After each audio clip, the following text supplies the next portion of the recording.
Let's talk about a guy who, more than 2,000 years ago, basically designed the way we think. I'm talking about Aristotle, the true architect of Western thought. And look, that is not an exaggeration. This one sentence says it all.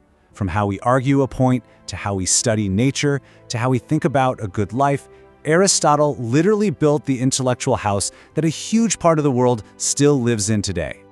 So how did one person have such a massive impact? Well, it kind of helps who you know.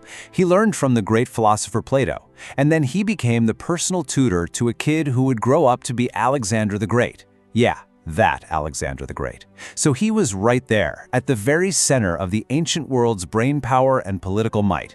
His ideas had the ultimate launch pad. Okay, so where do you even start with a legacy like that? You start with the very tools of thinking itself. See, before Aristotle, arguments could be, well, a total mess. He knew we needed a system, a set of blueprints for how to build an argument that actually makes sense. And at the heart of his system was this brilliant invention, the syllogism. Just think of it like a recipe for a logical argument. It's a simple structure that guarantees if your ingredients, your starting points, are true, then your final dish, the conclusion, has to be true. This little tool became the absolute bedrock for the study of logic. Let's look at a classic example. It's super simple. Step 1. You start with a big, general truth. All humans are mortal. We can all agree on that, right? Step 2. You connect it to a specific fact. Aristotle is a human. So what's the only possible conclusion? Therefore, Aristotle is mortal. It seems so obvious to us now, but he was the one who created this elegant, powerful structure for proving a point. But here's the thing, Aristotle wasn't just some abstract thinker living in the clouds. He was fascinated by the real physical world around him. He believed that knowledge doesn't just come from thinking really hard, it comes from getting your hands dirty. And that brings us to a whole other side of his work, Aristotle, the scientist. And you know, this was a huge deal back then. Instead of just sitting around and guessing how the world ought to work, Aristotle actually went out and looked. He championed this idea that real knowledge starts with what you can see, what you can touch, what you can actually observe and experience for yourself. His work in biology is the perfect example of this in action. He wasn't just making a random list of creatures he saw. No, he was the first person to systematically group animals based on what he observed. Things like, do they have blood? Do they lay eggs? He was creating the very first categories of biology, making him, for all intents and purposes, the world's first biologist. So he took that same skill, that careful observation, and he turned it inward, from the natural world to human nature. What he came up with was a blueprint for how to live a good life. And it wasn't about being some perfect saint. It was about something much more practical, balance.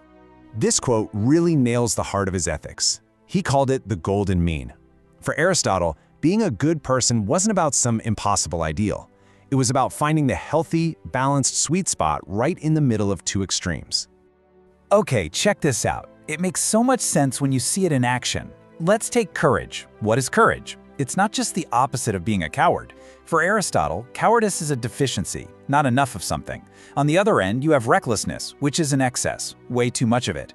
Courage, the virtue, is that perfect golden mean right in the middle. It's the balance point between two vices.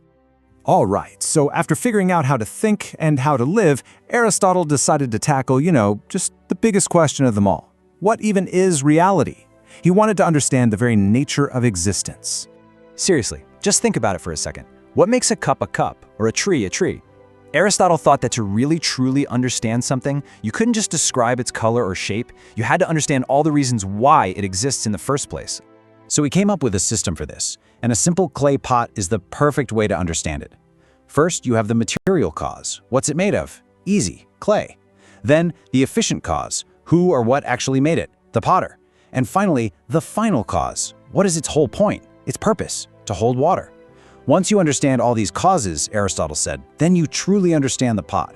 So when you put it all together, it's just staggering. The very logic we use to build an argument, the scientific method of observing the world, our ideas about living an ethical, balanced life, even the deep philosophical questions about why things exist, Aristotle's blueprint is absolutely everywhere. And that kind of leaves us with one final thought, doesn't it? In our modern world, which feels so full of extremes and polarization, is Aristotle's ancient idea of finding balance, the golden mean, more important more relevant right now than it has ever been. Something to think about.